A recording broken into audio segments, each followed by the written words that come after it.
Right. It is logical, but you are timeless. You're timeless. Yes. Please make my God timeless. Right. Right. Whether I'm making God timeless, so I said I'll not make it timeless because he's not Bound to time. That's beautiful. That's beautiful. So when we're having a difficult situation or we feel like we're stressed for time, something I just learned, we do this, maybe we could do this in a future kahwa session, is Surah Asr. Surah Asr is amazing. And just the word Asr, what does it mean? When you translate Wal Asr, how do we translate that? Well, how do we translate that? Time, by time. But what are the words? I'm going to go to you, sister, because you said faqat. What are the words for time in Arabic? Waqt, that's not asr. Zaman is not asr. Dahar, or there's so many words for time. Sa'a, era, right? So there's nuances in terms of what you how you translate it, right? But in modern standard Arabic it would be sa'a, right? And even in Arabic and the Quran, there's the sa'a is used for a little bit different meaning, right? So, but asr is what's juice in Arabic? Juice, asir. So it's connected to asir. So it has to do with squeezing, the squeezing of the time. So if you think of an hourglass, I have to use this because I requested it. So if you think of an hourglass, there's a squeezing of the time. This is the past, this is the this is the past, this is the future, right? And this is the present, right? And so the present, there's oftentimes the stress comes from squeezing of time. If there's unlimited time, if you're taking a test and there's no time, there's less of a pressure. But if you have a short amount of time, there's a squeezing that happens because of time. Now, Allah subhanahu wa ta'ala is not squeezed by time because he's outside of time. So when we're feeling stressed, if we make dua knowing that Allah is outside of time, he can add what to our time? Barakah. He can spread the time.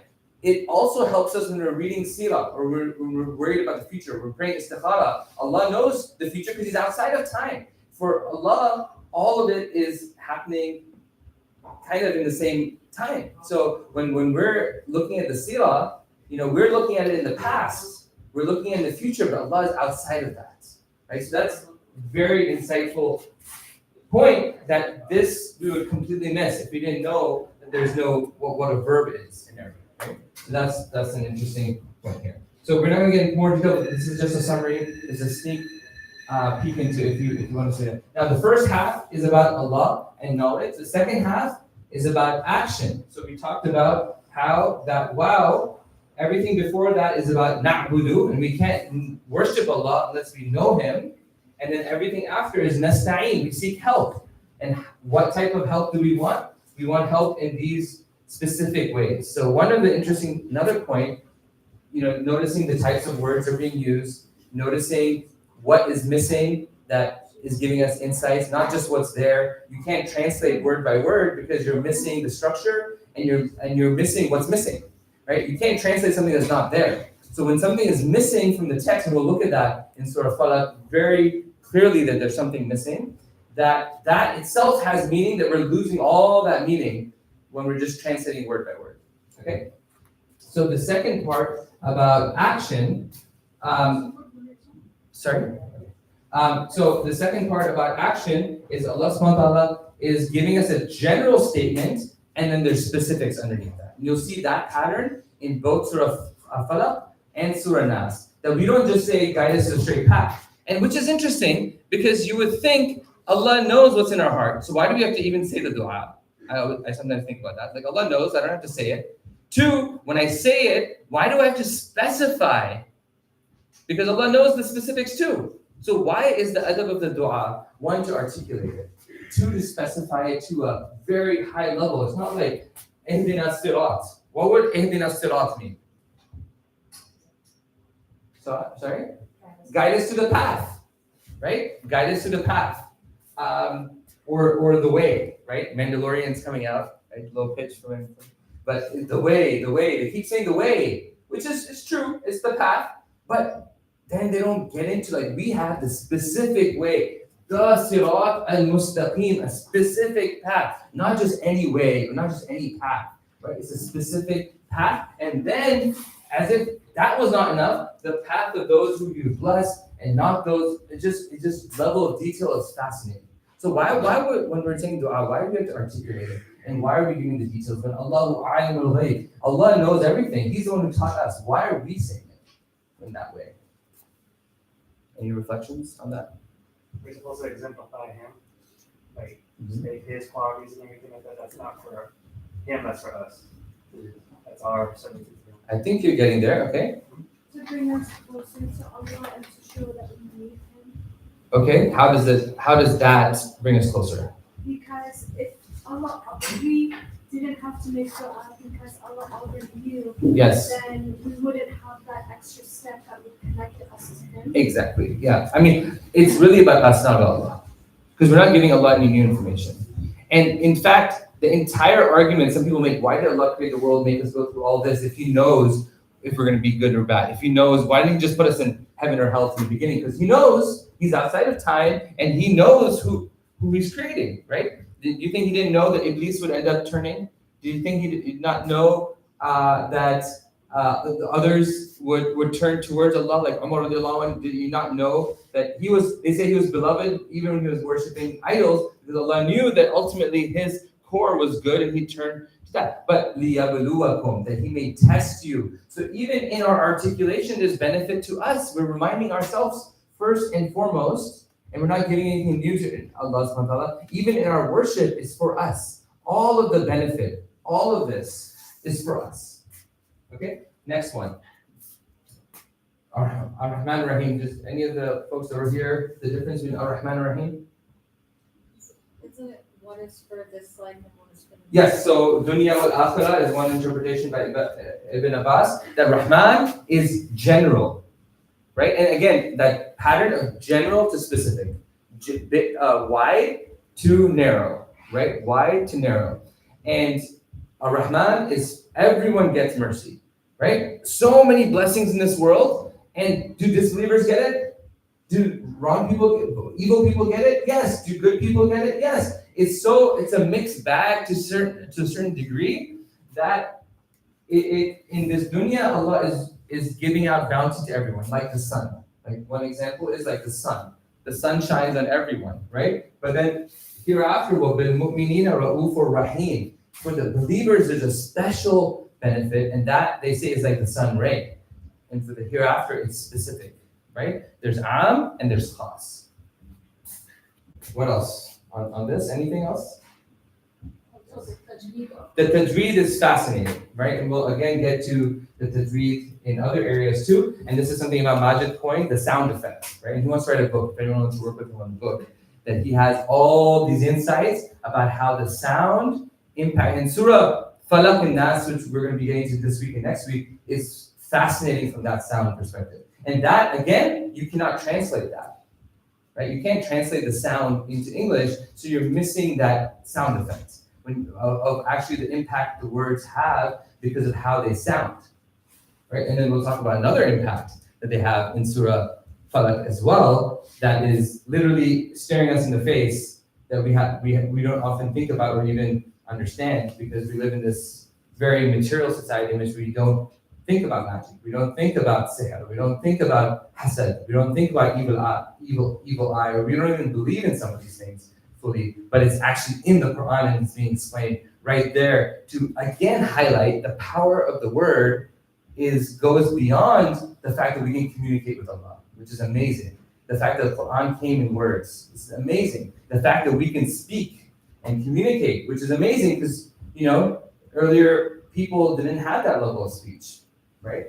And then the fact that these words can actually stir our hearts, and they can move us, they can move people to tears, they can move people to anger, they can move, words are so powerful that they can actually start wars, they can rile up an entire crowd. But then there's actually tangible impact of words, which we have ruqyah, that you can actually have healing from words. You can actually have harm from words, like physical harm based on certain types of sihr, right? I won't even translate as magic, because magic we think of as something, strange, But sihr is in the Quran, so we know whatever exactly sihr's true meaning is, it's true. Whether you think of it kind of like the closest thing we have is some sort of dark magic, right? Okay, so now Surah Al-Falaq. There's many different interpretations of what falaq means, but the most common is daybreak. Daybreak, but it's like a clear daybreak, and we'll get into the word a little bit of the name, because the names of things are very significant. And so if we understand the names of things, even our own names, if we reflect on them, or how things are named, they'll be amazing. And even in this, we'll talk a little bit about the word aqidah, right? Aqidah is also a name of a science. That wasn't a lot of our sciences, whether it's tajweed or aqidah or fiqh, they all have technical meanings in the language, and then they've been adopted for a very specific meaning, right? So that's actually quite fascinating as well. Now, if you look at the root, I wanted to give you guys a secret. So there's this website, and if everyone has a phone, I don't want to use the phone in the class, but right now you can just pull it out and just type in corpus.quran.com. Because if you're going to have a journey with the Quran and a journey with the language, you have to have some tools, right? Some of those tools you can just get from a website. Some of those tools are an app, but some of those tools that have to be learned, like through a class or through a program, and if you're actually getting some of the tools of the language that then you can use to apply, right? So corpus.quran.com.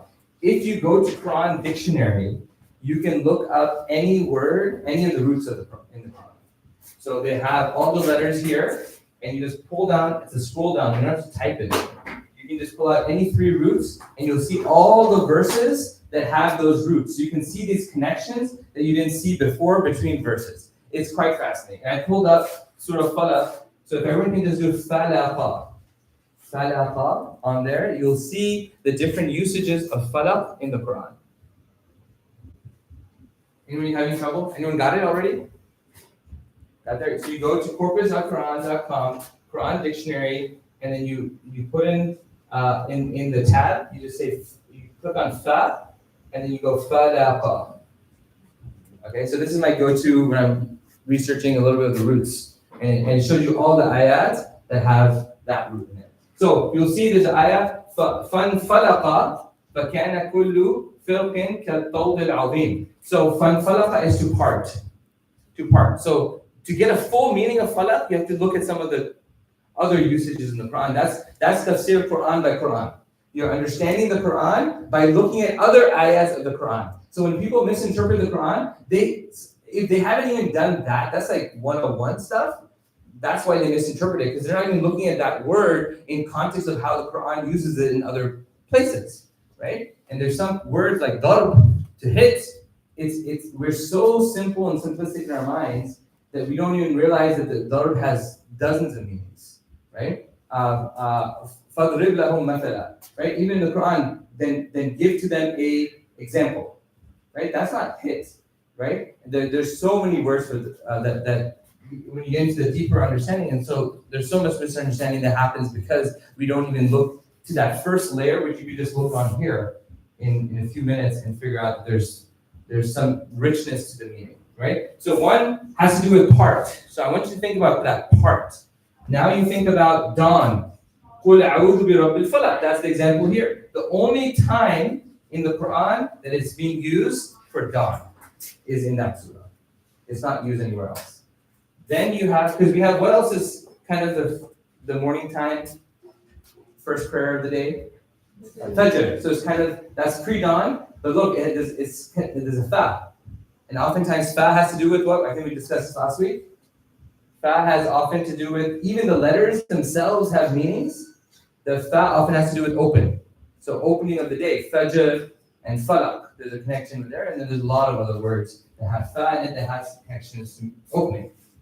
And if you say fa from a tajweed effect, fa, everyone say fa, fa, what are you doing with your mouth? You're opening the mouth. So there's a connection between how it's articulated and the meaning as well, which is quite fascinating, right? Sheen, say sheen. What does that give you a sense of? Sheen. Sheen, quiet, or spreading out. sheen, like the air is spreading. What's that giving you a sense of? Everyone goes.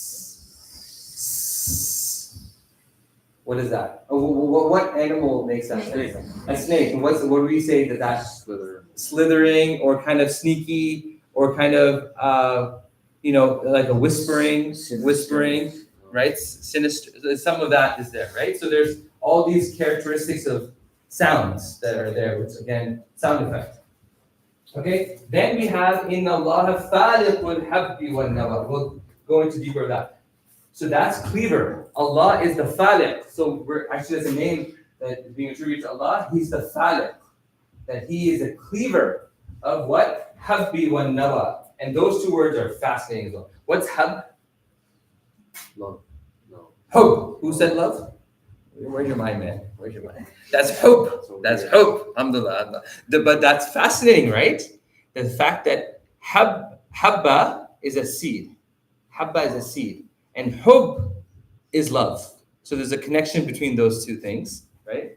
And here, hab is grain, right? And nawa is a date seed. So there's a connection between seed and here, we'll dive a little bit deeper into that. So you're saying cleaver, to cleave something, you're saying part, and you're saying dawn. So why is this surah named Surah Al-Falaq? Why? Kul a'udhu bi rabbil, you could say rabbil anything. We seek refuge. We can't say a'udhu by anything but Allah.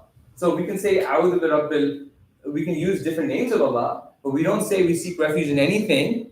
We say a'udhu billah min ash-shaytan rajim. Why didn't it say kul a'udhu bi rabb kul a'udhu billah? Why did it say kul a'udhu bi rabbil falaq? Why specifying that name of Allah? And Rabbil Falaq is not something we've used. We don't use that commonly when we're calling Allah Rabbil Falaq. So why are we specific? And that's actually an entire study of why we just end surahs or we end ayat with Innahu Ghafurur Rahim, Innahu Kana Tawwaba. Like all the names of Allah are very specifically chosen. Obviously, everything in the Quran is maqsood. Everything is intentional. So you can't do this level of analysis on any other book besides the Quran, because every word was chosen for a reason, right? So that's why the detail is very beautiful. So why Surah Al-Falaq? And why Rabb Al-Falaq? Yes? What comes to my mind, I'm not sure if this is going to be right, is talked about falaq having the meaning of opening. Yes. And we also talked later in the surah about knots that are being opened. Knots that are being opened. That's fascinating. So when you said, I don't know if this is correct or not, some of this is, we're not saying this is the reason. We're saying this is a reflection. So you are allowed to reflect on the Quran, right? There's guardrails for that. You can't interpret if you don't have the prerequisite, but to reflect on the meanings of the Quran is something that we're encouraged to do. In fact, أَفَلَا يَتَدَبَّرُونَ الْقُرْآنَ? Did they not ponder on the Quran? أَفَلَا يَتَفَكَّرُونَ? Fikr has to do with using your mind. Tadabbur has to do with looking at something from the back. Dubur? What's dubur? Dubur is back. Tadabbur is to reflect and ponder, but looking at something not just from the front, but from the back, like kind of encompassing it in a deeper way, right? So that's a beautiful thing, right? Fat is opening, but falaq has a connection to opening because of the fa, and because it's the opening of the day break, and there's a parting. And what parts at dawn? The dark and the light, the day and the night. So there is this intrinsic optimism that comes from that word of falaq. After the dark, that there's an opening. Kul a'udhu bi rabbil falaq. So when you go to Surah Falaq, you are looking for that opening. And you're asking Allah, you are the Lord of the Fajr, you're the Lord of the Falaq, right? You're the Lord of the dawn when it's all dark and then suddenly the sunrise happens and it's beautiful. If you've seen a beautiful sunrise ever, it's just the most amazing thing. It can lift up your day, right? If you start like that. Yes? There's also kind of a feeling that you're asking for protection from the darkness. Right. By asking Allah by the name of the Right. transition point, Right. you're kind of also accepting that I'm not at midday yet. Right. I'm just looking for a falaq in my life. I'm A looking falaq. for a breaking of I'm in the dark, Yeah. and you're the one who brings the darkness to light in the day. So bring the darkness to light in this dua right now. And so you're starting with optimism, and then you're getting to some dark things, right? Of what you're asking from. It's kind of scary and dark, but you're starting with that optimism, knowing who you are asking. Just like in Fatiha, you see that parallel? We are asking for something amazing in Fatiha. What are we asking for? Both surahs, all of these surahs, we're asking for things. The Qul a'udhu alhamdulillah rabbil alameen, Qul a'udhu bin nas, Qul a'udhu bil falaq, we're asking for something, but we're starting off by naming who we're asking. So we need to know who we're asking so that we can have confidence to ask and know that this entity, this person, this being, this Allah, obviously not person, but our language is so limited in English, that this Allah that we're asking is capable of delivering that because of how we're choosing the names that we're using. Okay, so we're asking for him for guidance here. So we name Alhamdulillah Rabbil Alameen, at the most level, he is all powerful and all praiseworthy, so that we can ask him for guidance. Now we're asking him for protection from darkness, and we're asking him Rabbul Falaq, right? So there's a connection here, it's not random. Now, Inna Allah Faliqul Habbi wa Nawa. We said this ayah came up, right? Because Faliq is also one of the only few other times that same root is used in the Quran. And when you look up in a dictionary, this is a little bit more advanced, but there's a dictionary called Hansware, or root-based dictionary, which is the top English dictionary for root-based, right? There's a lot of Arabic dictionaries that you can look up the root, because that's how traditionally you look up words, is you have to know the root of the words, which are 3 letters. Then you can look them up and you can compare all the different meanings of that root. So if you look at Hansware, has anyone used that dictionary? Okay. 2 people? Okay. So I see all the Fawaqih students raise their hand, better know that, right? And now there's a physical version everyone likes to have, but there's also online version that's searchable. So Noah, can somebody come up here and read that for me? Anyone want to volunteer? Who's got good eyesight? Like read the English, yeah. Okay, you said it. Yeah. So could you read this? You don't have to read all of it. Just read some of the key words here. Noah 2 in 10. Intent. So where does that come from? When you start fasting, especially the Shafi should know this because you gotta say it every time. How do you say I intend to fast? No way to assume. Like I no way to niya, no way to I intend. So there's Noah. This word has connection with intention. Yeah, go ahead. No, go ahead. More, okay. No, I just was commenting on the one word you said. Purpose, propose. Yeah, propose, purpose, plan, have in mind, make up one's mind. And you can jump in. Oh, remoteness, distance, destination, date pits. Date pit. That's where it's here. He's the one who cleaves the date pit, so that all these Arabs are they love the dates, right? But Allah is the one who opens the seed up. And now the goodness is locked in this little seed. Okay? Right here. Through kernel, stone, core, center. Core, okay? Core is there. So there's intention, there's core, there's date seed, there's pit. Atomic nucleus. Atomic nucleus. So if you say Nawawi, okay, that's a nuclear. So like the nuclear bomb is called what would you call the nuclear bomb? I didn't say that. No, so what would you call it in Arabic? Something no. Yeah, what is sorry? Kumbula, right? Kumbula Nawawi, right? So even that word, I remember it from modern study. We don't study that in classical Arabic, but this is the problem with modern study Arabic, because that's all you study. You study those types of things, media, news, ihrabi. Like I know all the words for like Al Jazeera terms for like conflict, right? But we don't study the beauty of the language, which goes to the date seed, it goes to the niya, it goes to the core, right? All these things. So over here it says the nucleus. But interestingly, forget the atomic, the nucleus itself is what? Is the core of the atom, right? The core of, and so we're going to the core of the atom. So how do you look at this now differently? Faliq al-habbi, that Allah is the one who opens up the grain and the seed. How are you looking at that?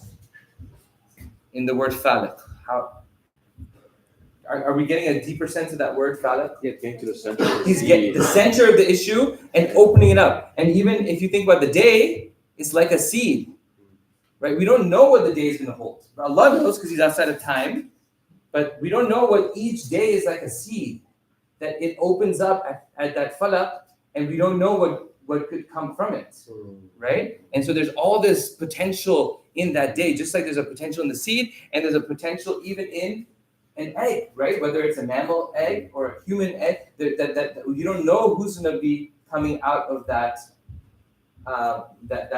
potential. So it's going from potential to something that's good's coming out. It's almost there's a birthing process here, right? That the day is like giving birth to a new day.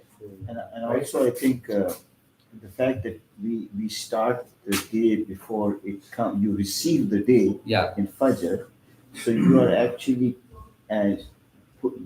putting nourishment in your day, Right. because you're starting with the prayer. With the So prayer. you're hoping that will make your day better. And that goes back to the intention. Yeah. You start the intention in the beginning, right? And so here, even the intention itself, how many intentions do we have that don't come to fruition?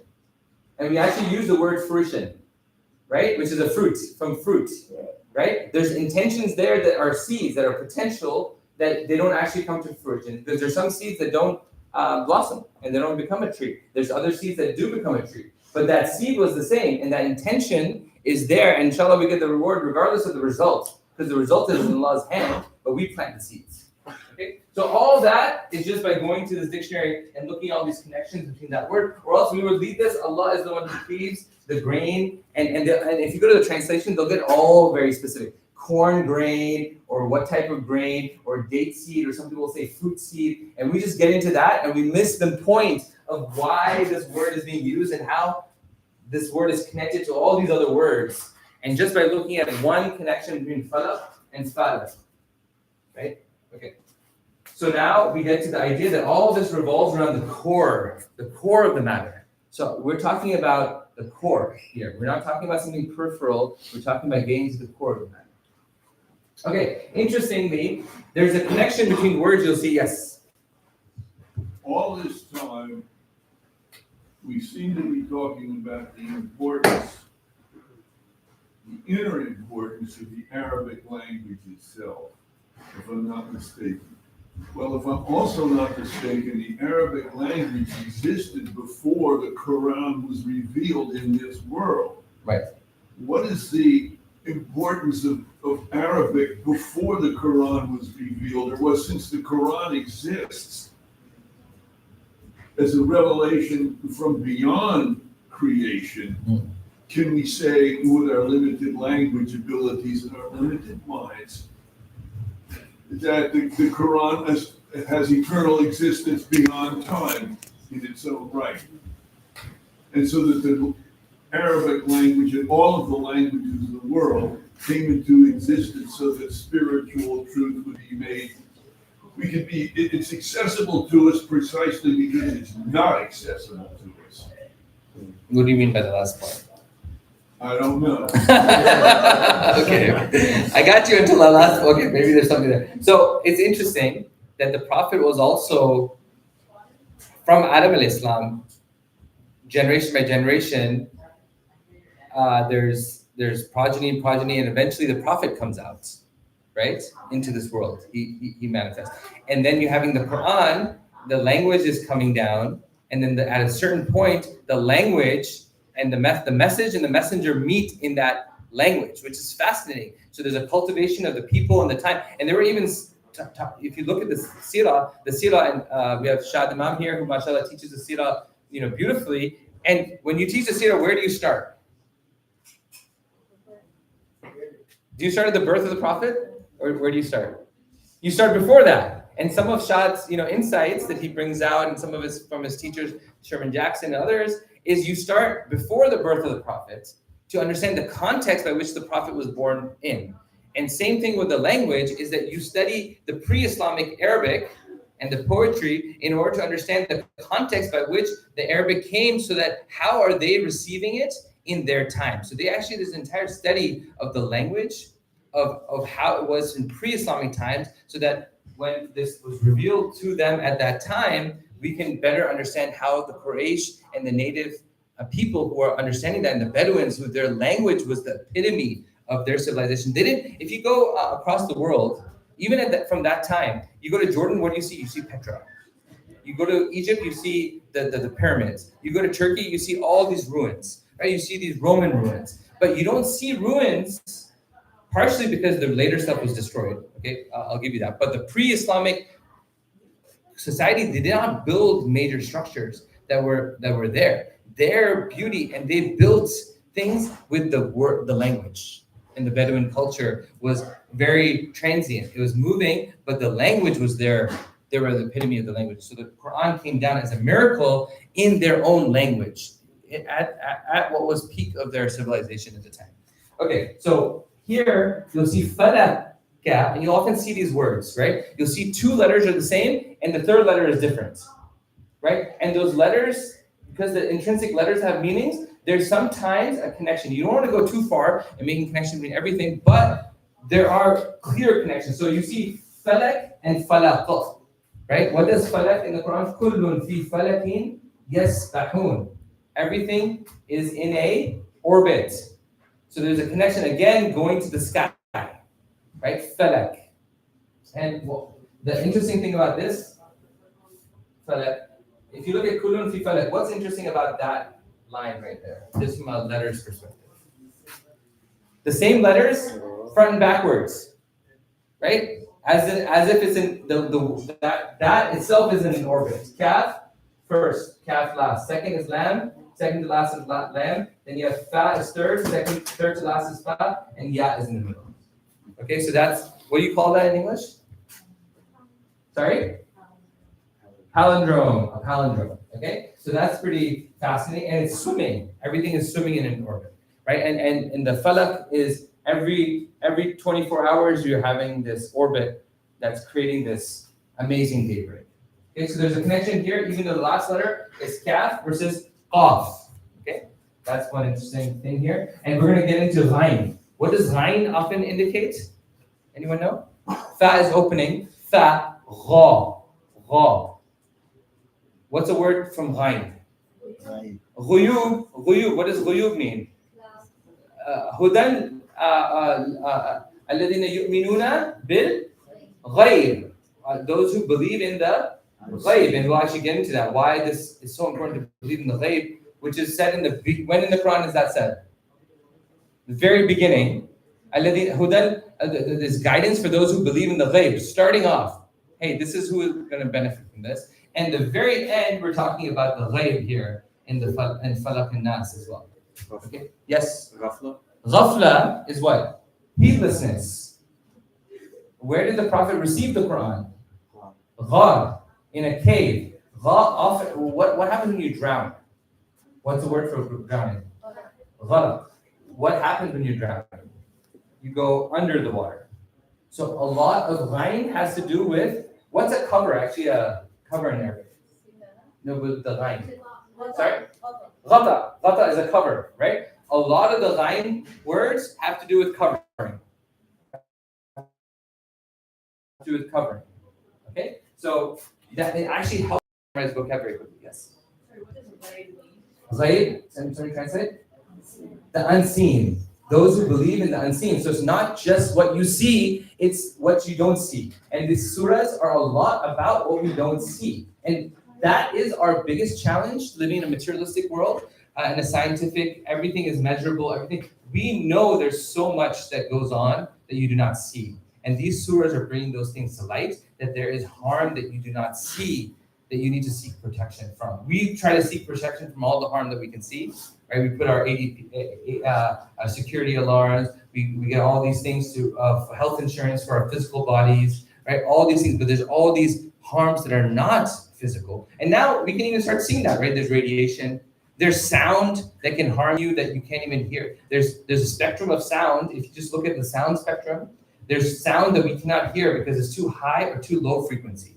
There's things that we can't see, so we're realizing that there is this unseen realm. I mean, how do we get internet here? There's internet waves coming in, right? There's all this stuff in the unseen that we are now able to start seeing pieces of that, but Allah is telling us that you have to go beyond that. There is an entire unseen, that there's stuff that's mythical and made up as well, but don't throw the baby out with the bathwater, right? That there is a ghayb, there is an unseen, there are jinn, there is sihr, there's all these things that are out there. There's hasad, there's ayn, there's evil eye. Yes.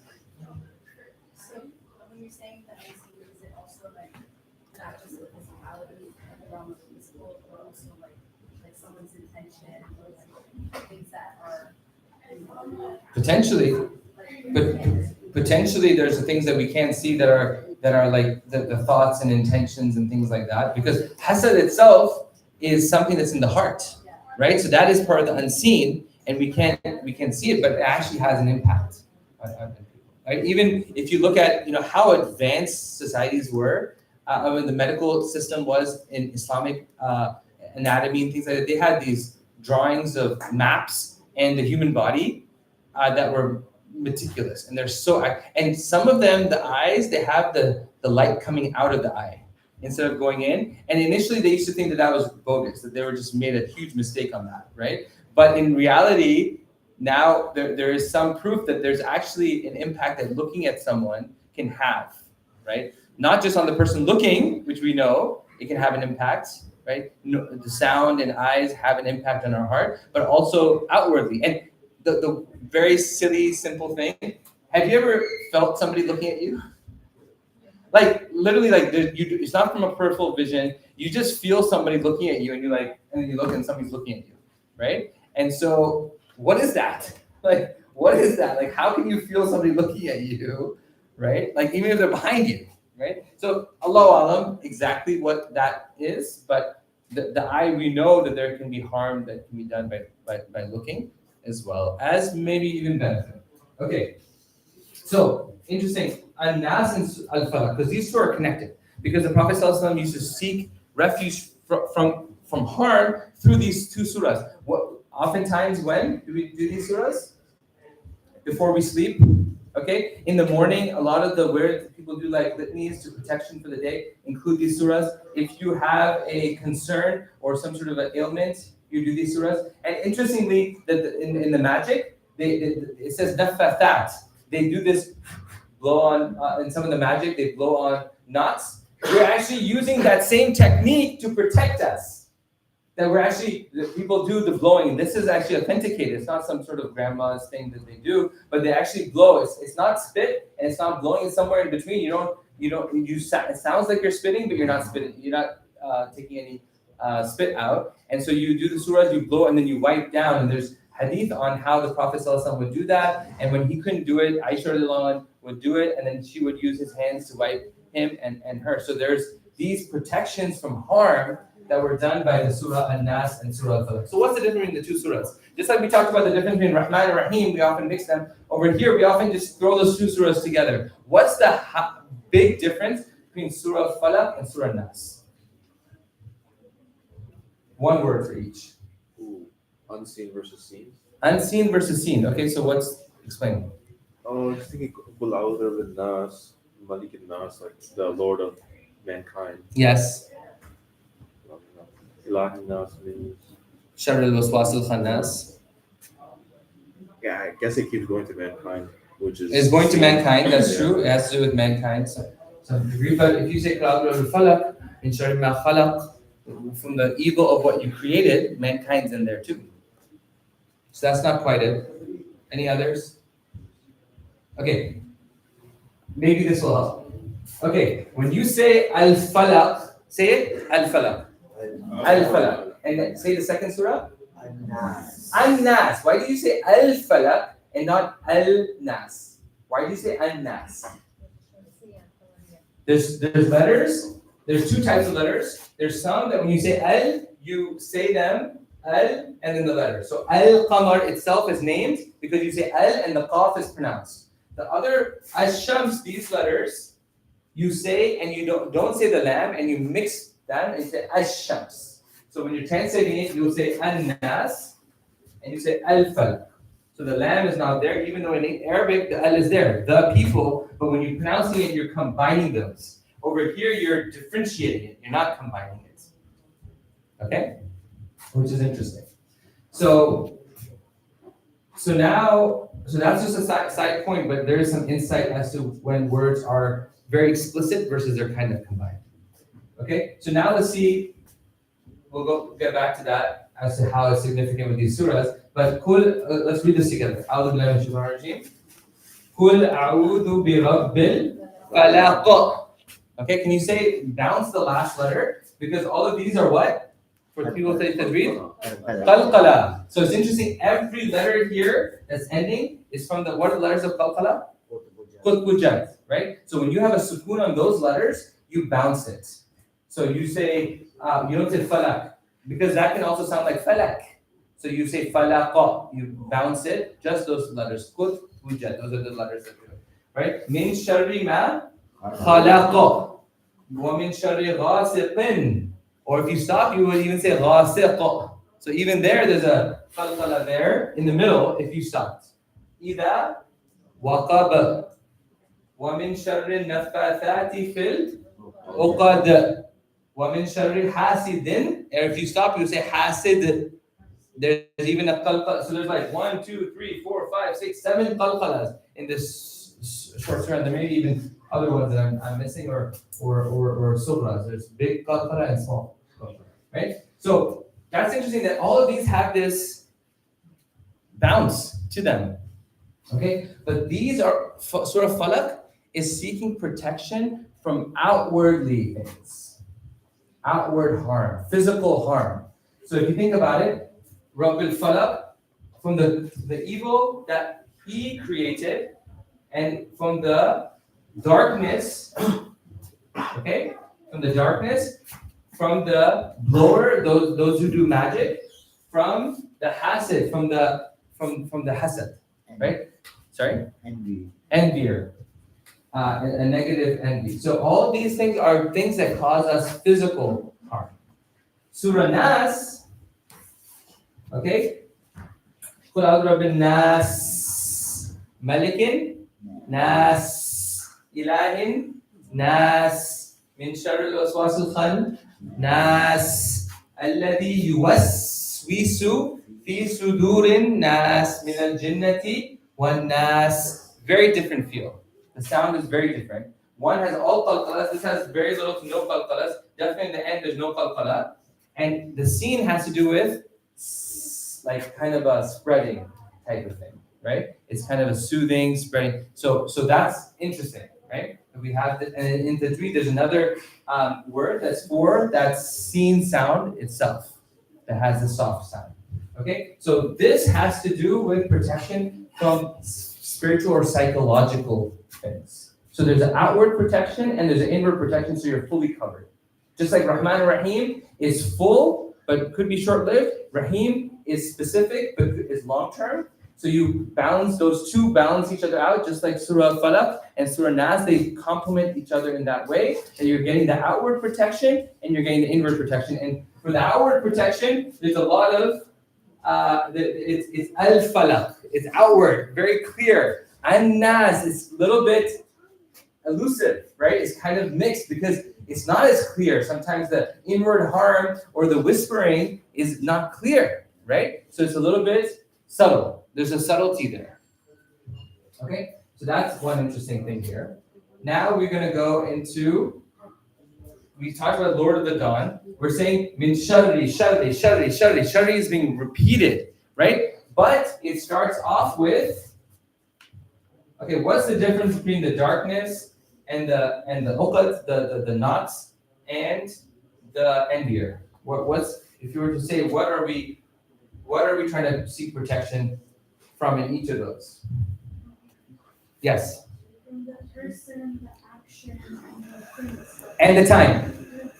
So we're actually, each of these is like when we want help, particularly when it's dark, from the darkness. The ghasiq, gha is to cover when it's darkness. And then that connects back to the falaq, right? Because it's the opening and the morning of the dawn, right? Because oftentimes a lot of the evil happens at night. So we say this before night time because we want to seek protection of what's coming, right? A lot of, if you think about, if you just avoided nighttime or you slept early or you avoided going out at night, if you go to the same city, we were just in Fez, and if you look at Fez, the old city, and if you arrive at night versus if you arrive in day, that's why we're supposed to, when you arrive to a city, you're supposed to come in the morning, in the day, right?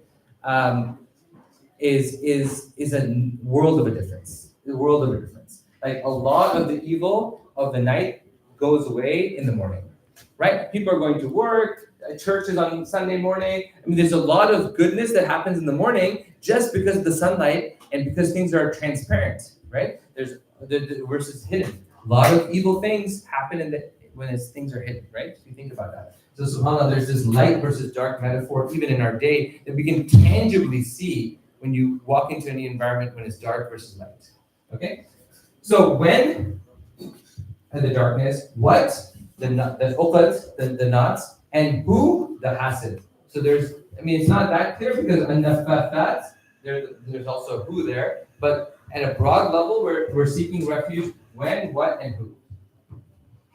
Okay? Now, interestingly, if you compare these two, Falaq and Nas, and we'll do the same thing with Nas and Fatiha next week, inshallah, there's such a connection between these surahs that what do you guys notice here when you're seeking refuge and then you're seeking, the pattern is the same, right? Fatiha, we're asking Allah, we're saying you are who we call upon, and Iyaka na'budu, we worship you, so we seek help from you, right? So over here we're saying you are the Lord of all these things, and we seek refuge from this. So the pattern is similar, but there's a difference here because look, how many names of Allah are we using for Falaq? Before we get into what we're asking. How many? Qul a'udhu birabbil falaq min sharri ma khalaq. We get immediately into the min. Qul a'udhu billah minash shaitanir rajim. So we're asking, when we say that, a'udhu billah minash shaitanir rajim, a'udhu billah, one, minash shaitanir rajim, one. Right? There's one. Over here, a'udhu birabbil falaq, one, min, what? Sharri ma khalaq, sharri ghasiq, sharri nafathat, sharri hasid. So we're asking for 4 things, but in fact, those are only 3. Why? Why are we only asking for 3 things? Because all these things Allah created. All of them are within khalaq. So it's interesting. This is a pattern in the Quran. You'll see oftentimes that the angels came and Jibreel and the Ruh, right? So it doesn't mean that next part is outside of that first group. It's just being specified. So obviously, all of these things are within the creation, the evil that was created, right? Is the nafathat created? Are they created? Yes. Is the hasid created? Yes. Is the ghasiq created? Yes. They're all within the subtitle of ma khalaq, because that's so general. So you're starting off with that general statement, right? That min sharri ma khalaq, just protect us from everything. Now these 3 specific subtitles. It's like a title and those subtitles, right? So we're actually asking Allah with one name from protection from 3 specific things under that banner of everything that He created. Surah Nas is the opposite. You're asking for Qul a'udhu birabbin nas, malikin nas, ilahin nas. Then the min comes. So you're asking from 3 names, and you're seeking refuge from how many things? 1. Because min sharri waswas al-khannas is what you're asking for. Min al-jinnati wa nas is just an add-on specific. So that's why I made these bold, because these are the key thing, but then these are more specific, 3 subtitles. Over here it's only just 1 sub. Okay? So that's interesting how that with the physical, it's almost like it's an easier protection. But there's more different types of things. Over here, because we neglect the spiritual sometimes, we don't, and it's in the ghaib, more in the ghaib, that there's a wisdom that we're asking for Allah from protection in many different characteristics of Allah. That He's the Rabb, He's the Malik, He's the Ilah, and then we're asking for specifically from the Waswas al-Khannas. Okay? Because why? Waswas al-Khannas, the shaitan. Why? The one who whispers. Because he's the root of what takes us off of Sirat al-Mustaqim. And what did we ask for dua in the very beginning? This is the very end of the surah, the Quran. What did we ask for dua? Ihdina Sirat al-Mustaqim. And then it's interesting, we get this entire Quran giving us all the guidance, and then we end with the fact that we are still helpless, and we need Allah to help us with that, and that the biggest danger is shaitan, فَاتَّخِذُهُ عَدُوًّا. Take him as an enemy. And so in the very last ayahs of the surah of the Quran, we're still asking for Allah's help. We We started off with Bismillah ar-Rahman ar-Rahim. What did we say that ba was? Does anyone remember?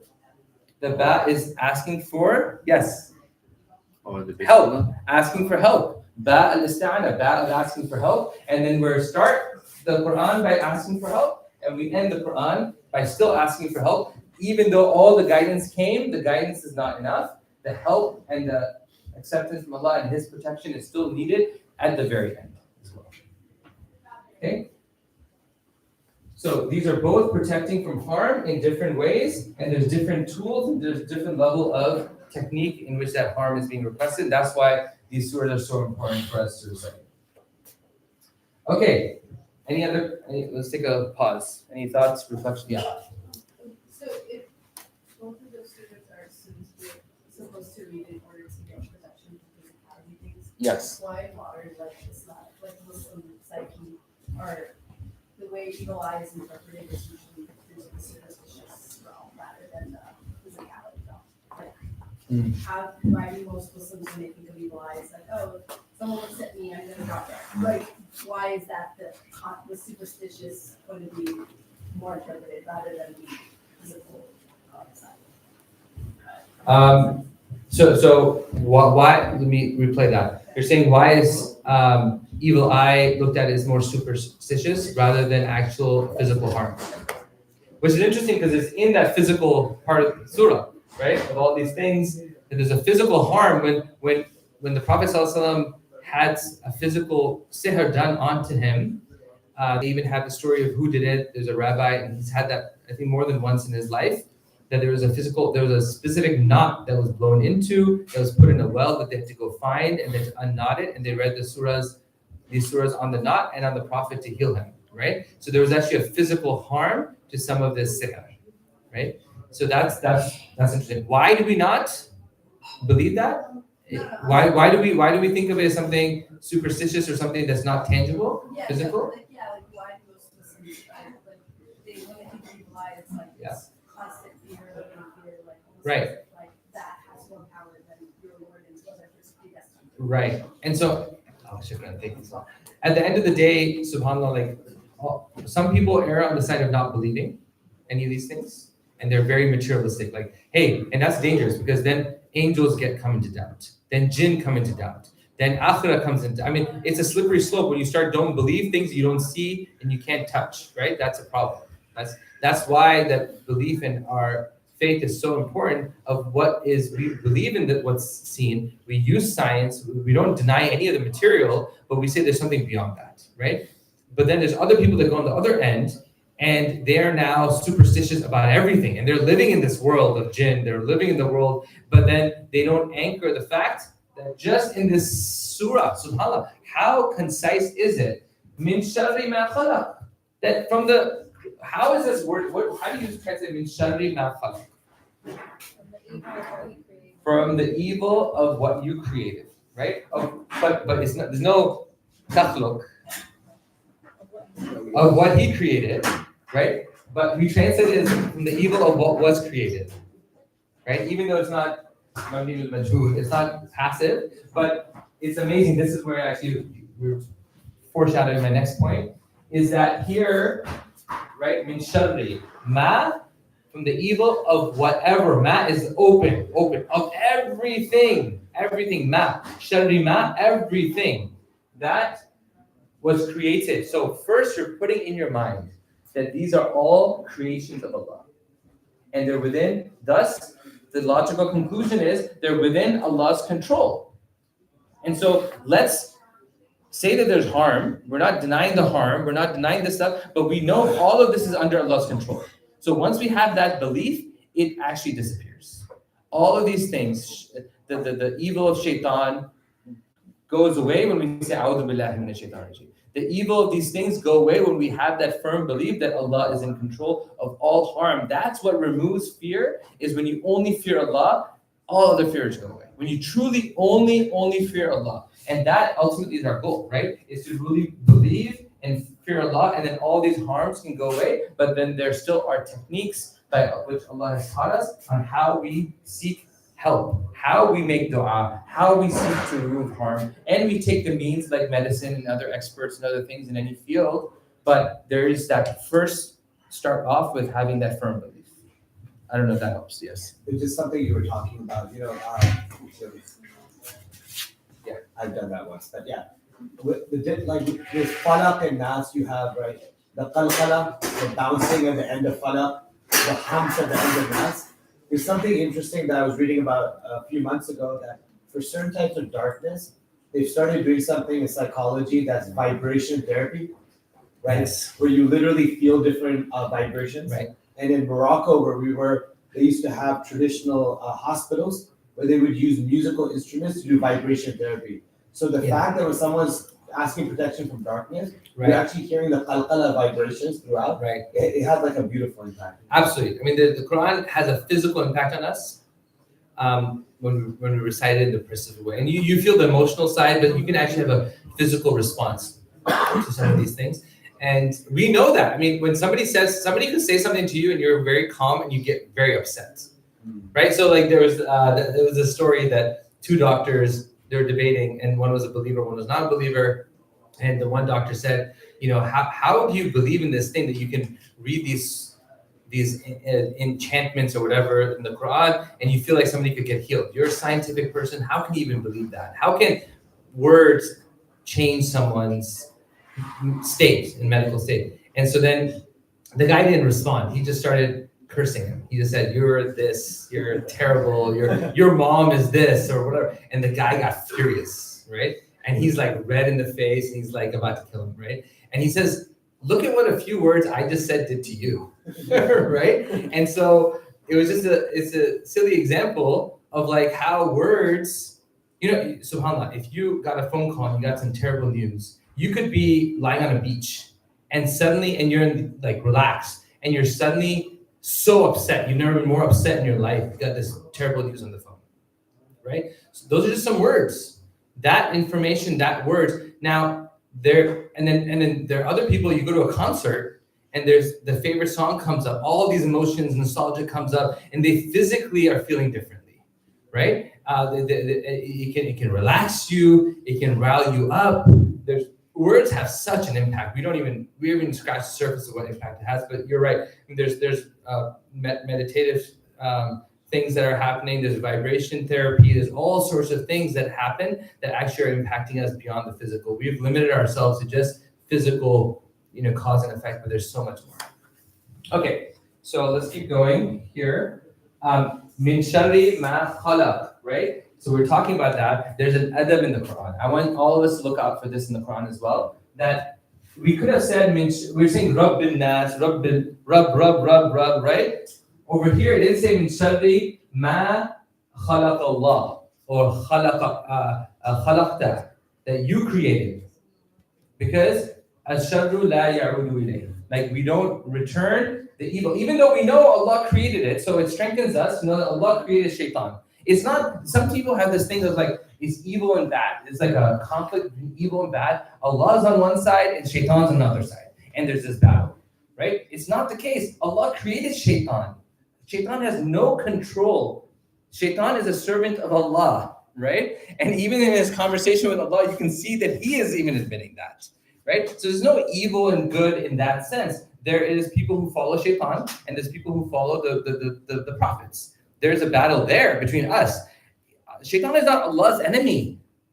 Shaitan is our enemy. We're the same. It's like a sibling rivalry type thing. The parents are kind of out of it. They don't get involved with the fight, hopefully. I mean, we sometimes do by mistake, but like the idea is the parents are outside of it and the kids are fighting, right? And so in that sense, Allah subhanahu wa ta'ala, hasha lillah, he is outside of that conflict. There's no conflict with Allah. Allah is alhamdulillah. Like alhamd, he's outside of time, he's outside of any of this, right? فَاتَّخِذُوهُ عَدُوًا. He's been created as an enemy for you, for your own sake, for you to have that enemy that inshallah will help you grow and stay vigilant, right? So there's a purpose behind shaitan. There's a purpose behind hellfire. Allah does not create anything in vain. Even these evil things, even these negative things, Allah is in control of this. Okay? So when we say this, still, we're not saying this is about adab. This is about how we interact with Allah. It's not just what we say or what we believe. It's also the way in which we do things. And we've lost some of this in how it's called decorum, right? Even high society, there's ways you interact with different levels of people, different societies, right? And we've kind of made everything the same. Like we dress the same way if we're going to a meeting or if we're going to the gym. We dress, speak the same way if we're speaking to somebody who is older or younger, or somebody who has more respect. But that hierarchy, there's some of it that's negative, right? That we don't want to have like a caste system, and there's nobody that's higher than anyone else intrinsically just based on how they look or what their gender is or any of that stuff, or what their society is and how much wealth they have. We negate all that stuff, but there is a decorum in which you speak to different levels of different people. And how you speak, even the language you use is different if you're speaking in one setting versus another setting, right? That's what Tajweed teaches us. Giving everything is haqq. Right? Giving every letter is haqq in the right way. Every letter has this characteristic, and that then translates into how we give different seniority or different things. So over here, we don't say Allah. It's not good adab to say Allah created evil, right? In that way. Although Allah did create evil, we don't say it like this. Min sharri ma khalaq. From the evil that was created, right? That was created. Over here, we're not saying Allah here, right? So an example of this is a classic example is وَإِذَا مَرِضْتُ فَهُوَ يَشْفِي. Right? Did everyone say that? Know that? إِذَا مَرِضْتُ. How do you translate that? And when I am sick, it doesn't say أَمْرَضَنِي رَبِّي, like أَمْرَضَنِي Allah. Like it doesn't say Allah made me sick and then He gives me shifa, right? Although there is that joke that somebody says, that why don't you go to the doctor, right? And then the person responds and says, Amradani at-tabib. Like the doctor is the one who made me sick. So that can be interpreted in two ways. One is like the person doesn't like the doctor, right? And the doctor is the one who made me sick, so why would I go to the doctor? The other spiritual way to say it is that at-tabib, the real doctor, Allah, is the one who made me sick, so what will this doctor do?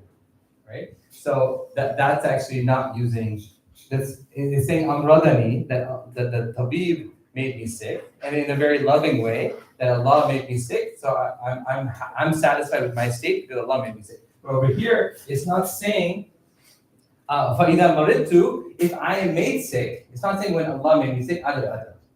فَهُوَ, but then it switches and says, and He is the one who heals me. So it's putting the healing to Allah, but it's not saying that Allah made me sick, right? Just out of adab. And so we have to be very careful with the way we speak, right? We sometimes rush speech, we rush reading the Quran, we rush a lot of things in our lives, and that causes problems because we lose that adab when we're rushing things. And in societies that are a bit slower paced, and there's reasons why we're rushing, there's stress, there's this society, yes? One thing that we were talking about one of the classes I was saying was, we say like in Juma Khutbah,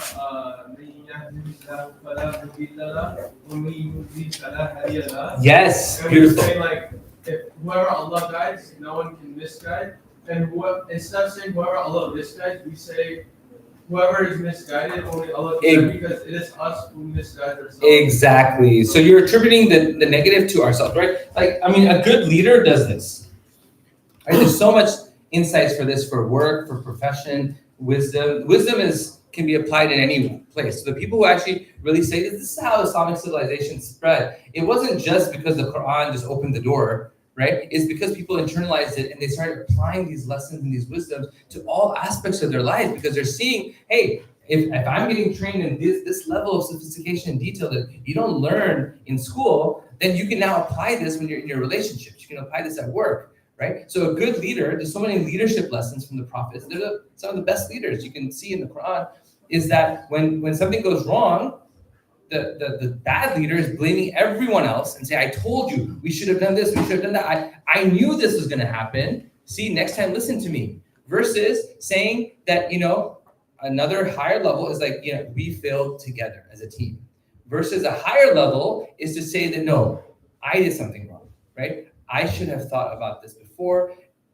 I see that you guys, everyone tried their best, but there was a structural issue, the way we set up the project, etc. And they take ownership over themselves, and people respect them for that. And ultimately, it empowers that leader to think about what they can do differently, because they can't really control anyone else. We can't really control anyone else besides ourselves. And so being focused on how could we do something differently to get a different result is a very good way. And so putting the shar or evil or any of these things on ourselves gives us agency to address it, versus having this kind of fatalistic thing that Allah created it. If He wanted to, Allah could have done differently. If He wanted to, He'd free Palestine. If He wanted to, He'd feel these. What do they say? وَلَا يَحُضُّ عَلَىٰ طَعَامِ الْمِسْكِينِ. They don't encourage people to feed, and their argument is that if Allah wanted to feed them, He would have fed them. That's actually what they say, right? So that it makes this kind of absolve ourselves from being able to do anything. So it's actually very empowering. That's a great example. And to add on that, I think it's important to differentiate that Allah creates things, but every single thing that happens by Allah's permission and will. Allah's permission, right? The evil that happened wasn't created by Allah. Allah just gave permission for. Allah allowed it to happen, Yeah. right?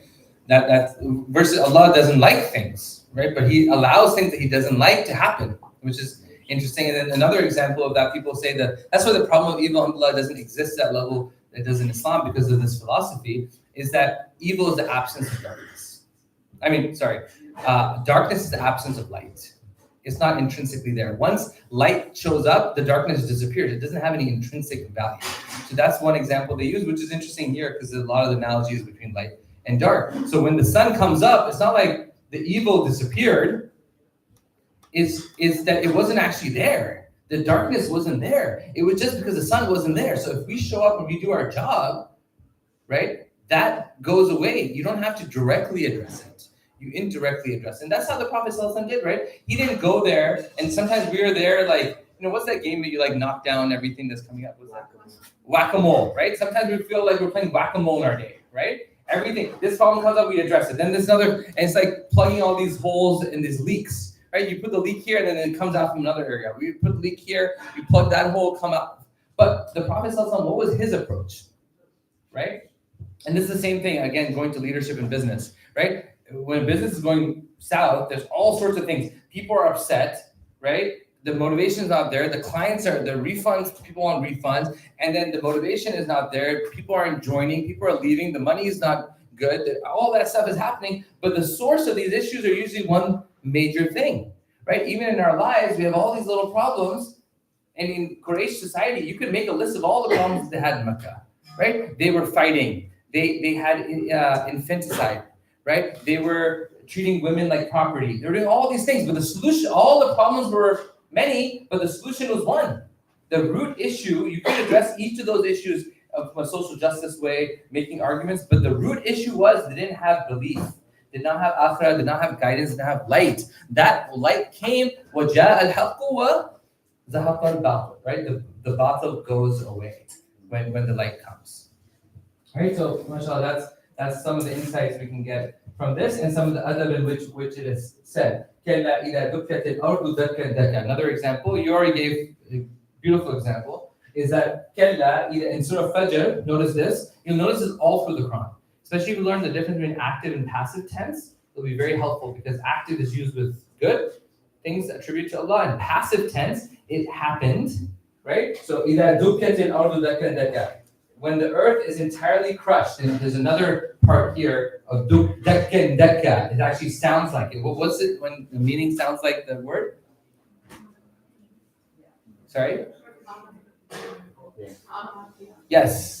Exactly. I'm not going to say that because I have a hard time. Onomatopoeia. Okay. So dukkan, dakkan, dakka. When you have this dukkatil, it's not saying who did it, but when the earth was, that was done to the earth. So the earth is actually the doer here. The earth had, it was entirely crushed, right? But in the next ayah, وَجَاءَ رَبُّكَ وَالْمَلَكُ صَفًّا صَفًّا. Over here, it goes from a passive tense here to an active, that Allah came with His angels, because that is something that we're attributing to Allah. We're not saying that Allah destroyed the earth. Dukkan dakka. Dakkan dakka. Okay, so those are so many examples you see in the Quran. Yes. I think Allah also in the Quran shows us the other. In the Sira, when you were teaching, that the Sahabas that did not go out, so Allah didn't say that they did not go out. He said those who were left behind. Left behind, yeah. So He did not spotlight on them and accuse them. Mm-hmm. So I think he's also teaching that that's the way. Yeah. Even when people make mistake, don't call them out in such a way. In that same way, right? That's a beautiful point. And what we say is blaming and shaming, right? There's different ways that even in our language that we can adjust language so that it doesn't include that level of blame or shaming or things like that. Okay, to bring about change. Now, very interesting. وَمِن شَرِّ النَّفَّاثَاتِ فِي الْعُقَدِ. I mentioned that point. The naffathat are those who are blowing into the knots and creating this black magic, right? So there's, we kind of use the Harry Potter and all this magic is such a part of popular culture, and we kind of look at it as myth. But there is some truth. There's not a lot of it's superstition, a lot of it's bogus, but there is some reality to some of this that we have to believe in, because the Quran speaks about the sihr, right? And then uqad are knots, right? What's another word that's connected to uqad if you look at the root? Aqidah. So what's the connection between these knots and aqidah? Because this is a negative thing, right? This has to do with black magic, and if that's even a good translation. And then aqidah, it seems like a positive thing. So what's the connection here? Like set something in place? Set something in place or not. So how does aqidah have to do? Aqidah, everyone, is our beliefs, right? And that's a term that was added to that science of how to study our belief system. Yeah, theology. It's like a connection to Allah. It's a connection. So that's interesting. There's a rope connection. So you got to the rope part, although this rope just happened to be the picture here. It's actually focused, the word has to do with knots. But there is that hablillah, like the rope of Allah. So there is that analogy that is there. And there is a connection here between the rope and aqidah. I never thought about that. That's interesting. Because oftentimes knots are in rope, especially if you think about sailing and an anchor and things like that. There's a rope that anchors you, which is actually the point I was going to make. Yeah, the knot. So a knot has this binding factor, right? So it kind of anchors you, as we were saying. And so aqidah is supposed to anchor our belief, right? How do we look at Allah subhanahu wa ta'ala? What are our belief systems that aqidah keeps us not? And actually, it's against our aqidah. Our aqidah is not to put in trust in black magic or other sources. So there's actually a connection here that aqidah is I'm not saying this in a very articulate way, actually, but aqidah is like binding us to the truth, and this is binding to falsehood. Maybe that's a good way to say it. Anyone else have anything to say about that? So it's like more in a literal sense? In a literal sense. I don't know. Yeah, I mean, aqidah in our minds. I mean, the idea of aqidah is creating guardrails and is binding our minds to the truth in that way, right? Like, what is our belief system? And so we're tied to that. So there is a restriction that comes from aqidah. A lot of aqidah is what Allah is not. Allah is not anthropomorphic. Allah is laysa kamithlihi shay. There's nothing like Him, right? So it's negating la ilaha illallah. There's no gods except Allah. So in order to understand who Allah is, we also are understanding all His qualities that are not Allah, right? The positive and the negative qualities that we deny. I think you're explaining it very beautifully, and I think it's interesting the teaching of the Prophet that we often use to explain aqidah, like tie your camel and then trust in Allah, has to do with knots. Has to do with even the tying the camel, right? You tie your camel, so you have to have that belief system in place, and then you trust in Allah, and even then you act. The knowledge before action, right? Alhamdulillah Rabbil Alameen. The first half is about knowing who Allah is. Qul huwallahu ahad is all about aqidah. It's a very condensed aqidah, and then the actions kind of spawn from that. Aminu wa amilu salihat. Aminu wa amilu salihat. We believe, and even if you look at these words, very fascinating. We're talking about letters. Okay, what's the word for knowledge? Ilm. And what's the knowledge word for action? Amal. Amal. So there's actually the same letters are in knowledge and action. As if you cannot separate the two. That knowledge results in action, and action requires knowledge. Okay, so that's interesting that we often don't consider that uqad here is the same root as aqidah. All right, we talked about this already about the nas, the sound in the ends. We'll skip that. Interesting point. This is somewhat related, but not directly. But there's a parallel here. So once you start looking at the Quran at this level, it gets very enjoyable. You get so many insights and meanings and connections that you hadn't seen before. So nurihim ayatina fil afaqi wa fi anfusihim. And my wife actually told me this, that she was listening to a talk that this came up. It was fascinating. So we will show them our signs in the afaq. What are afaq? The horizon. And look, the letters fa and qaf are here too. Falaq, afaq. Right? Horizon and falaq. They're unrelated words, unrelated roots, but two letters are the same. So there's a connection here as well. Wa fi anfusihim. And in themselves. And interestingly here, Nun and Sin is the same as Anas. Even in this, Anfusihim, ourselves, there's a connection with the word Anas in terms of the letters. And in Afaq, the horizon, there's a connection with Falaq, the daybreak.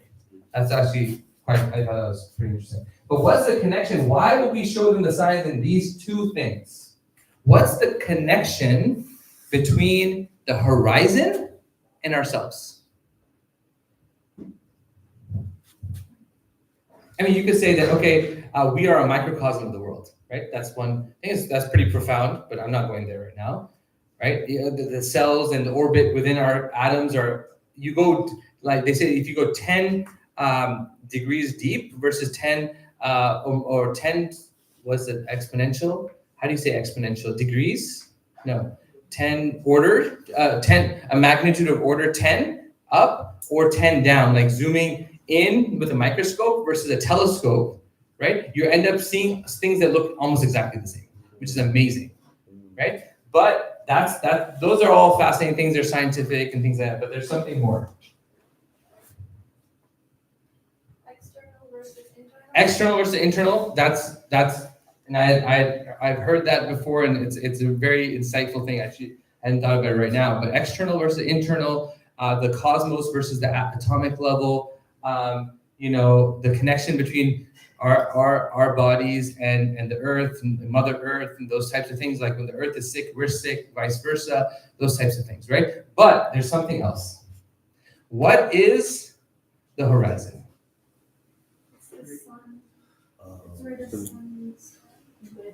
Where the earth and the sky meet. Okay? Go to Anfusina, us.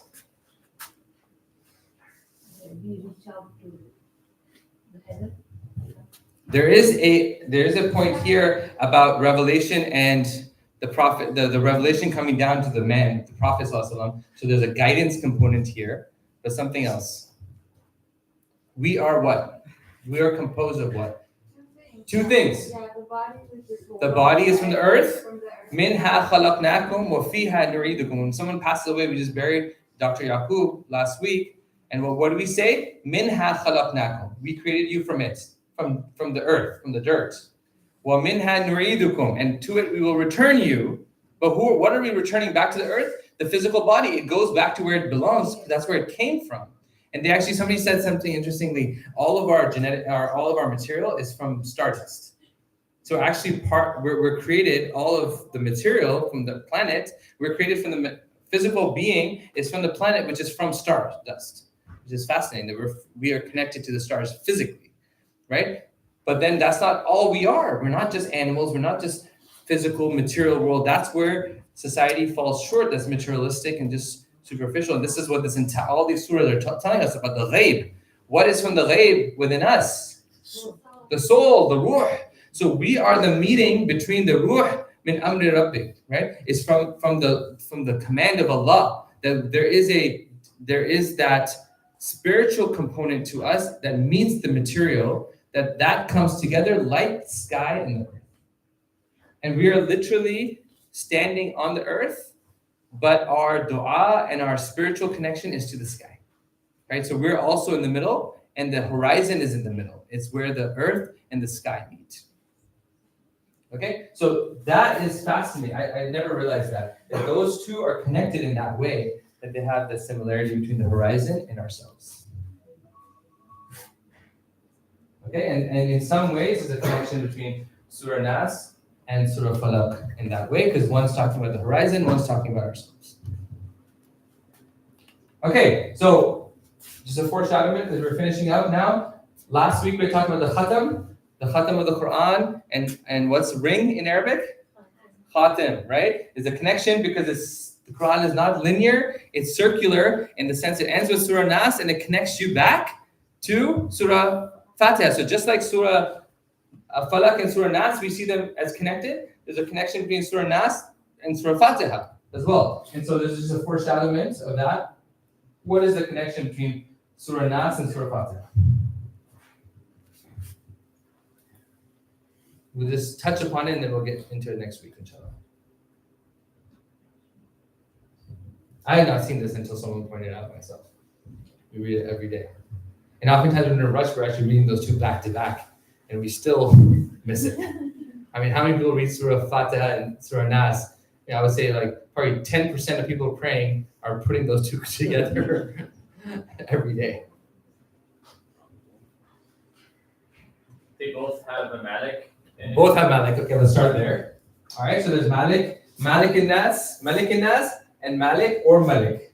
You can actually say it both ways. So in Warsh, if you say Malik and Nas, you can actually see the connection better. Malik and Nas and Malik and Yawm. Yes. Both deal with people. They deal with people, right? Wrong. Just go in order, line by line. You'll see a parallel there right away. Okay. Sirat al-Mustaqim and the Waswasa. Yes. That's his tool for taking. To get you off the Sirat al-Mustaqim. The Shaitan said, I'll be waiting for them on the Sirat al-Mustaqim, on the left and right. There's a thing he says that he's like trying to get you off the Sirat.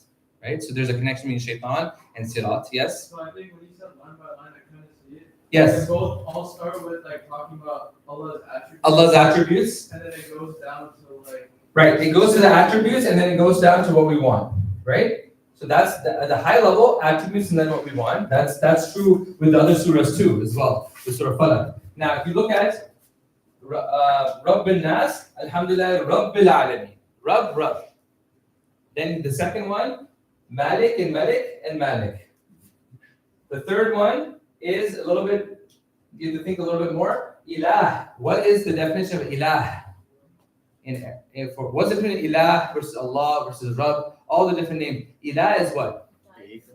The one deserving of worship. And then what do we say here? Iyaka na'budu, we worship you and we seek help. So over here, Ilah and the Ubudiyah, which is the definition of Ubudiyah, is that we worship Allah. Then what? Min sharri, from all these things. But even the way this is structured, look at this. Alladhi yuwaswisu fi sudur nas. Okay? Ihdina as-sirata al-mustaqim. So min sharri al-waswas al-khannas. So there's al and al. Here, as-sirat al-mustaqim. So what we're seeking help from here, and then this is what we're seeking help from, and this is what we're seeking help to, or to be on, right? And then over here is, then it says, Alladhi, it specifies it. Alladhi specifies it. And then it says, An'amta alayhim ghayr al-maghdub. So the description here, over here it says, Alladhi yuwaswisu fi sudur nas, is giving more details about this al-waswas al-khannas here, min al-jinnati wan nas. And if you think about it a little bit more, you can think about that these are three groups of people, potentially, right? We also talked about the potential as one group that's being described in three ways. But over here, three groups of people. There's one group that is the An'amta, blessed, and there's two ways to go astray. What are the two ways? Anger and astray. Astray and anger. So two negatives and one positive. Over here, if you think about which group here is the one that's Allah's going to angers with them. Who is Allah going to be angry at? we had talked about this actually very early. I don't want to flip all the way back, but what necessitates anger? If you think about these two things, they have their ilm and they don't do the amal. So a teenager, they know what they're doing and they do the wrong thing. Okay, a toddler, they have the amal, they drop things, they knock things over, but they don't have their ilm. Right? So there's two different ways that you have the knowledge and you don't have the action, or you have the action and you don't have knowledge. Those are two ways to go astray. The first one, anger, is when you have the knowledge and you don't have it. You get angry at the teenager. You don't get angry at the 1-year-old, hopefully. Okay? And so that's so over here, there's one entity, al-waswas, that's actually taking people and whispering. Allah's going to be angry at the person whispering evil. There's the leaders of the evil, the ru'us al-shayateen, the heads of the shayateen, even from the humans as well. They know exactly what they're doing. Even if you look politically, they're spawning on. They're putting these ideas into the masses who may not have the knowledge, but they're being misguided, right? So the average person is not necessarily evil in that way because they don't have their ilm. They're being given fake news. They're being given brainwashing. They're being poisoned with ideas. But then their action is, they have the numbers and they can do destructive action, like a mob, right? So here, the waswas is there. That's the maghlub. And then the dhalin are the people, fi sudur nas, these poor people who's they're not protected. They don't have the guidance. They don't have the protection of from shaitan. And they're being whispered into their hearts and they're being misguided because of the shaitan. And that was shaitan's goal, is to, I will take them off the sirat. I will misguide them so that to prove to Allah that no, you should not have created Adam. And what is all of that? So what does this end with? Surah Falaq. We can end. Min sharri hasidin idha hasad. Who is the first hasid? Shaitan. Shaitan, the first thing he did was he had hasad. He did not want what Adam to be bowed down to. He did not want Adam to be elevated. He wanted to bring Adam down, even if it was the worst type of hasad. Is not there's what's the word for like liking something someone has but not wanting them to remove it? Ghibta. Ghibta is not a positive characteristic, but it's not haram. It's like, okay, somebody. Did it say that was towards Sayyidina Muhammad? Possibly. Yeah. So it's like somebody has something nice, and you're like, oh, I wish I had that, right? But you don't want them to remove it. You don't want. That's what hasad is, when you want them to lose it. And the problem with hasad is that is a root issue is shaitan, right? There's a few layers of problems with hasad. One is you feel like they have to lose it for you to get it. And so that's limiting your understanding of Allah. That Allah could give it to them. What business is of yours? You could also get it. Allah has He has the mafatih al-ghayb. He has the keys of the unseen. He can give it to everyone, right? So that's a misunderstanding and a misaqidah of Allah. Two, it's then saying that why should that person get it and I don't get it? You're right? challenging Allah's decision. That's the third. You're challenging Allah's wisdom. So you're questioning Allah. You're limiting Allah. Questioning, limiting, and you are being arrogant because you're like, why does that person get it? I should deserve that. They don't deserve that because I'm better or I deserve this more. And then four is if it's a matter of dunya, you're actually hubb dunya is also. So that's why hasad is such so pointed out, and it was the first problem within the conflict that created between Adam and Iblis, and it's the first thing that the sin that happened. They say the first sin that happened in the heavens was that, and the first sin that happened on earth was between Cain and Abel, and it was the same root. That then reflected onto earth as well, and that's a root of a lot of our evil is wanting, harm on somebody else for what they have. Okay, and they say that a lot of our thoughts are not accounted for. Like you won't, if you have a thought of doing something bad and you don't do it, you're not necessarily accountable for that, right? But they say hasad is one of those things that you don't have to act on it. Even having that in your heart, that can destroy you. So that's why you have to be very vigilant on that one issue of hasad, and it's in the ghayb. You can't see it, right? Okay, so that's the last point here about the connection. This sets us up for inshallah next week with Surah Fatiha, so we can dive in deeper into this connection. I mean, next week Surah Nas, we can make the connection with Surah Fatiha, so we go full circle. Inshallah. Any questions? Any reflections?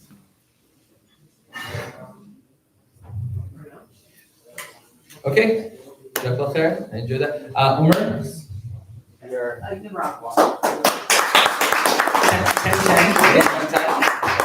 So thank you very much, Ustad Saif Umar. Next week, as you all know, we're going to be ending the series with Surah Nas, I believe. So we're just connecting the laptop to the thing so that we have all of our future events. There we go. Yay. So yeah, Surah Nas next week, December 18th. We hope to see you there, inshallah. And really like how like we built up on the last one actually. Yeah, alhamdulillah, yeah. I wish this was touch screen. Although you guys missed out on not attending Imam Majid's session in Ashford. Yeah, I know, right? I wish they announced that beforehand. They also took our names for like some. Well, they took Sister Luminary's name, right? Yeah. And then they took our flyer too. Did you know that? They just like were robbing all the best ideas and creating This is something the great. last Ubin help. This is like competing for good. We have no hasad. Yes, yeah. There's no hasad. So our upcoming events are on Saturday. We're going to be having a special volunteer training activity. This is going to be pretty big. We're going to use this to pretty much launch all of our UPLA events and get everyone on board for 2026. So if you are interested in volunteering for UPLA, please do register for this. It's going to be pretty long, it's 4 hours. We're going to end with like an activity. We're either going to go bowling or activate or something. Information for all this, of course, is on our website and our Instagram. We're having a talk with Uthman Al-Talib on remembering the king within, which is going to be about the necessity of Islamic masculinity through the lens of the Lion King. That is going to be on Sunday at 3:15. Our normal Tuesday video game nights is going to be this Tuesday. We're going to have our final trivia nights of the year. That's going to be this Wednesday. The bonus topic is historical Muslim figures. This one's also free, and we have more available jobs, so we went crazy on Black Friday. So you can come to this. And then lastly, we have our nutrition and New Year planning workshop. It's collaboration with Gene. This is going to be next Saturday, inshallah, the 20th. You got questions for any of these, come to me, come to my volunteers. We can help you out, we can answer them. Again, I would like to thank Ustad Saif Umar, and I think we'll have him end off with Surah Al-Asr. Bismillahirrahmanirrahim. Are we setting us up for another session? We could be. This is what we call foreshadowing, right? You're building up the appetite. أعوذ بالله من الشيطان الرجيم بسم الله الرحمن الرحيم والعصر إن الإنسان لفي خسر إلا الذين آمنوا وعملوا الصالحات وتواصوا بالحق وتواصوا بالصبر. Thank you, Umar, for all your hard work. Oh, thank you. Yes, and the entire team. And thank you all for coming. We would really appreciate it if you could help us pack up the chairs. So we'll see you next week.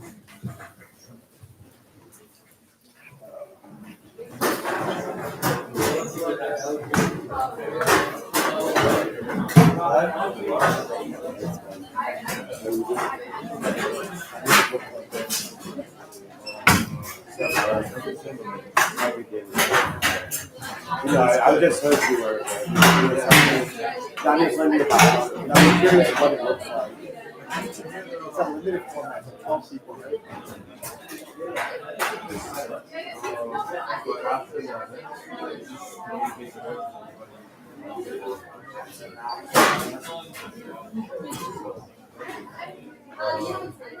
Yeah.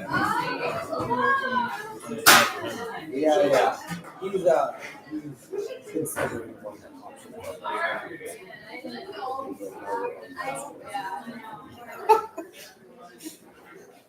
What do you got? No one's on at the moment. Yeah. I looked down. Okay.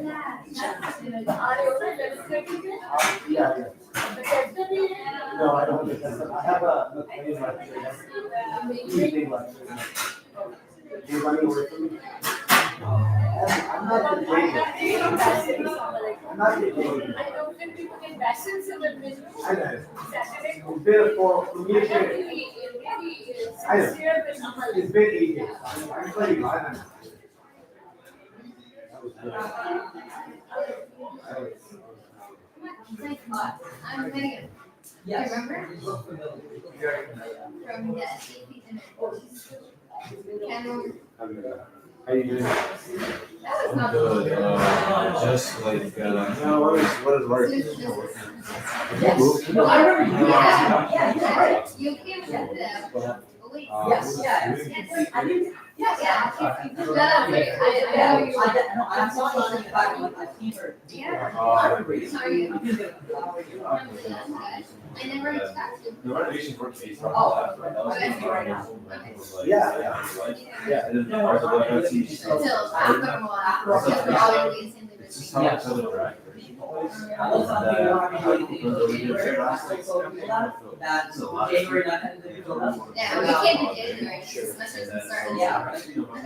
But the place is renovated. This is.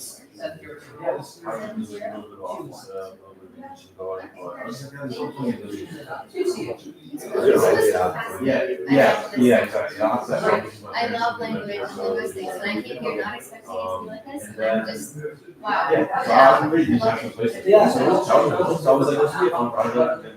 Yeah. And then once again, I went to it. Okay, But okay. a lot of them want events. And then, I used to have, whenever Imam Abdul me too. And Imam Abdul. Yeah. yeah, inshallah, whenever. Well, I'm not. Yeah, I went to another. The other day, I was class, at MIC on Yeah, Sunday. whatever.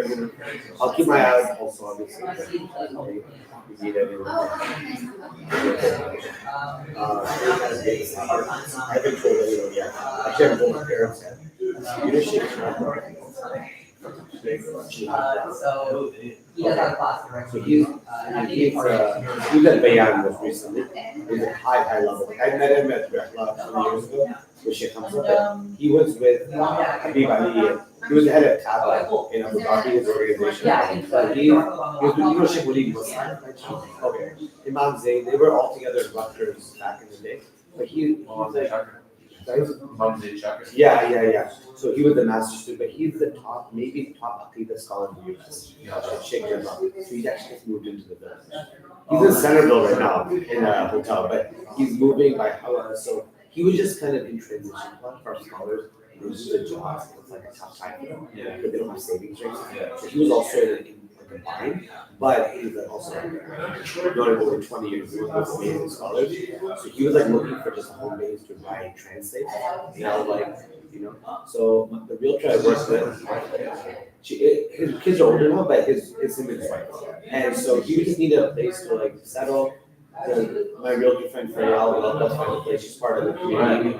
Yeah, so she had a property, and I was like, look, you have normal income, I can sort out the finances. I need to come stay. And so he's moving in a week to that place. He's here in Centerville already, but he's moving into like a condo by Hawa, inshallah. So he'll be local to us.